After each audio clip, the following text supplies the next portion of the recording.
Bonjour, j'espère que vous allez bien. Dans le cadre de cette chronique, je partage avec vous 3 stratégies de financement créatif pour investir en immobilier.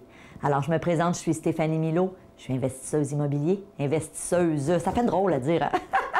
Et je suis aussi la fondatrice du programme Immo Réussite, un programme dans lequel on vous enseigne les meilleures stratégies pour devenir investisseur immobilier. Et oui, aujourd'hui, je vous parle de financement créatif parce que vous êtes nombreux et nombreuses à m'écrire en me disant « Stéphanie, j'ai pas les liquidités nécessaires, j'aimerais faire ma première acquisition ou grossir mon parc immobilier et je sais pas comment aller chercher les fonds nécessaires. » Donc aujourd'hui, 3 stratégies. Première stratégie, auquel trop souvent on pense pas, c'est le prêteur privé. Ceci dit, prêteur privé, que vous soyez ici au Canada, que vous soyez du côté de l'Europe ou ailleurs dans la francophonie, il faut savoir une chose, des prêteurs privés, il y en a partout. Vous avez simplement à faire une recherche sur le web, prêteurs privés, vous allez voir, il y en a une multitude un petit peu partout, que ce soit des firmes, donc des entreprises qui sont bien organisées, des sociétés ou encore des individus, donc des particuliers. Ceci dit, c'est bien important si vous décidez de recourir au service d'un prêteur privé. Il faut réaliser que les taux d'intérêt sont plus élevés que ce que l'institution financière va vous prêter. Mais c'est beaucoup plus facile de se faire financer par un prêteur privé. Ce qu'il faut réaliser, c'est que si on décide d'aller vers le prêt privé, il faut aussi avoir une stratégie qui va nous permettre de rembourser un petit peu plus rapidement. Alors, des fois, ça peut être, on attend une rentrée d'argent ou un proche qui va pouvoir peut-être nous prêter de l'argent, ou encore on sait qu'on fait tellement une belle acquisition, donc la propriété qu'on achète, on sait qu'on va pouvoir la refinancer éventuellement, donc la faire réévaluer parce qu'on la paye vraiment en bas du marché et qu'on va pouvoir rembourser le prêteur privé. Alors sachez que c'est une option qui est vraiment intéressante, mais encore là, il faut toujours s'informer c'est quoi le taux d'intérêt qu'on va vous charger. Deuxième option, super intéressante aussi, l'association.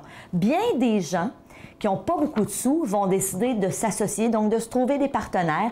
Et là, il y a plusieurs façons de faire. Donc, évidemment, vous pouvez dire, moi, je t'amène mon expertise et toi, tu vas investir la mise de fonds initiale. Je l'ai déjà fait. C'est une stratégie qui marche très bien. Par contre, quand je vous dis, moi, je l'ai fait il y a quelques années, alors que j'avais plus de 15 ans d'expérience dans l'immobilier, que j'avais déjà beaucoup d'immeubles à revenus déjà que je possédais. Alors, j'avais cette expertise, cette crédibilité. Vous n'avez pas besoin d'être rendu à avoir énormément d'appartements ou 15 ans d'expérience en immobilier. Par contre, vraiment important d'aller vous former, d'aller chercher les connaissances. Comme ça, vous allez augmenter votre crédibilité et quand vous allez approcher des gens pour faire des associations, à ce moment-là, vous allez être crédible. Les gens vont avoir confiance en vous. Ça, c'est une option. Autre option qui peut être intéressante aussi, c'est de dire, bien, je vais m'occuper de l'immeuble, je vais m'occuper de la gestion, c'est moi qui va s'occuper de l'entretien. Si vous avez des talents, exemple, pour faire des petites rénovations, donc les entretiens, les réparations, ça peut être une super belle option. Et évidemment, tout ça, on fait ça par contrat notarié. Donc, c'est clair qu'il y a une personne qui amène la mise de fonds, vous allez mettre du temps et là, évidemment, ça sera à vous de vous entendre sur quelles sont les modalités. Est-ce que vous allez éventuellement lui rembourser la mise de fonds équivalente? Alors ça, c'est des choses que vous aurez à discuter ensemble et que vous aurez évidemment à mettre sur papier et à notarier. Alors, moi, je dis toujours les bons papiers, ça fait les bons amis. Ceci dit, ça peut être une super belle option. Option numéro 3. Emprunt fait par un proche. Alors, trop souvent, très souvent, j'ai vu des gens autour de moi me dire « Stéphanie, je voudrais investir dans l'immobilier » et oublier qu'un parent ou un oncle aurait peut-être de l'intérêt, soit pour investir avec vous ou, à la limite même, pour peut-être, souvent, là, moi je pense entre autres à des gens d'un certain âge, dans la soixantaine ou 70 ans, qui ont une propriété qui est entièrement payée.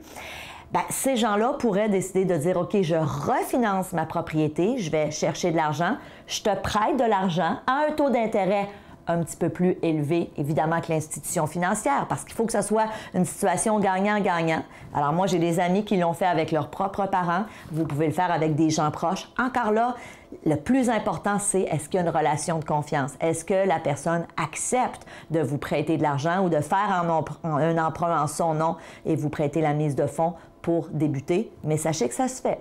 Alors, il faut juste le demander et il faut surtout aussi être crédible.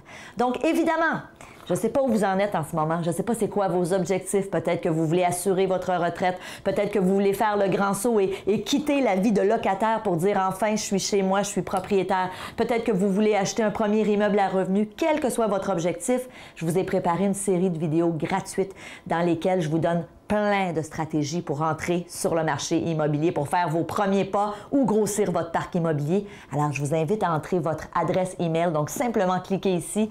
Vous pourrez entrer votre adresse email et recevoir gratuitement.